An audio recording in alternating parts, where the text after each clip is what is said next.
Manifestacija Povratak Iskonu sastoji se od 3 dijela. Ovaj prvi dio ovdje, zbog kojeg smo se okupili u ovoj konobi, nazvali smo ga Ča u konobi.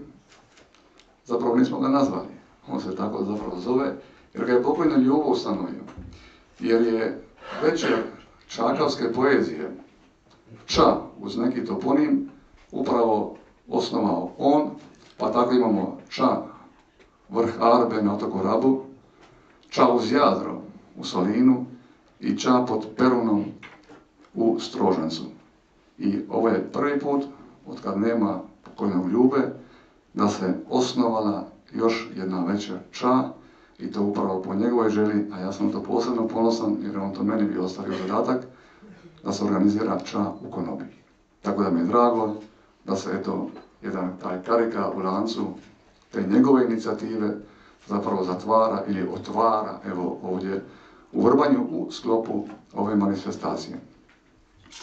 Ovdje će večeras nastupiti, to jest svoje stihove, govoriti akademik Jakša Fjamengo i naš prijatelj, član također društva hrvatskih književnika, hvalani Tinko Nubić. Pridružujem se ja sa svojim stihovima, a ujedno ću pročitati i neke od stihova pokojnog Ljube, jer zapravo on je bio dio nas, on je uvijek nastupao s nama i čitao je svoje stihove, prema tome ostavio je u tome neizbrisiv trag.